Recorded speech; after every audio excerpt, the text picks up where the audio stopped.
Washington, Reuters. President Donald Trump and two top aides talked about trade issues with Apple Inc. AAPL.O chief Tim Cook on Wednesday as the White House prepares to try to avert a trade war with China, a manufacturing hub for the iPhone maker. File photo. Chief Executive Officer, CEO, of Apple Tim Cook and Lisa Jackson arrived for the state dinner in honor of French President Emmanuel Macron at the White House in Washington, U.S., April 24, 2018. Reuters. Joshua Roberts, file photoCook, who has urged calm during the recent flare in U.S. trade tensions with China, held private talks with Trump in the Oval Office. He also spoke with the president's top economic advisor Larry Kudlow and U.S. Trade Representative Robert Lighthizer.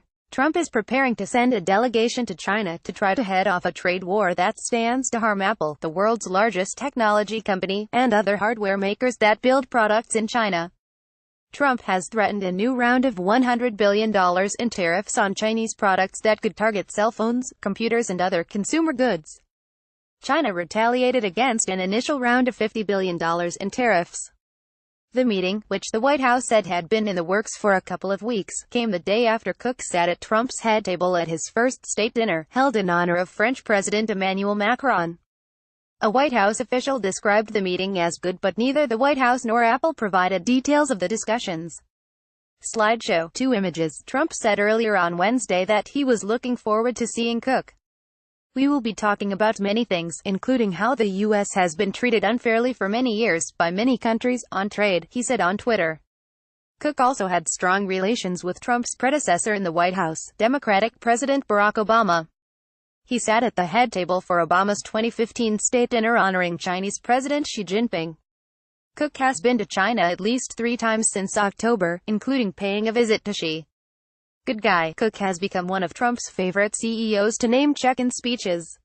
This was a surprising turn after a rocky start to their relationship. During his election campaign, Trump urged supporters to boycott Apple and criticized the company for making its products in China.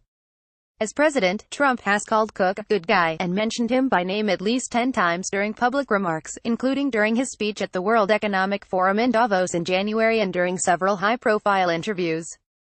The president frequently uses Cook and Apple as an example of how he says his tax cut package is creating jobs because it spurred the company to repatriate earnings it had held overseas. Trump has frequently said he would not consider his presidency successful unless Apple builds manufacturing plants in the United States. Apple has a market capitalization of $835 billion and 123,000 employees, 84,000 of whom are in the United States. The company said in January it plans to spend $30 billion in capital expenditures in the United States over the next 5 years, $10 billion of that on data centers. Apple said its spending will create 20,000 new jobs through hiring at existing campuses in Cupertino and Austin as well as at a planned new campus. Cook has also developed ties with Trump's daughter Ivanka and son-in-law Jared Kushner, both senior advisors at the White House who work on tech training and government IT modernization issues. His praise for Cook aside, Trump, a Republican, has had a sometimes tense relationship with the U.S. technology industry, based in Democratic strongholds such as California's Silicon Valley and in Seattle. He has clashed with the tech sector on issues including trade, immigration and the environment. Cook has publicly objected to Trump's decision to end a program protecting from deportation young immigrants who were brought illegally to the United States as children. He was also among business leaders who criticized Trump after the president cast equal blame on white nationalists and anti-racism activists for violence last year in Charlottesville, Virginia. Reporting by David Shepardson, Roberta Rampton, Jeff Mason and Susan Heavey in Washington and Stephen Nellis in San Francisco. Editing by David Gregorio, Jeffrey Benkoy and Francis Carrior. Standards. The Thomson Reuters Trust Principles.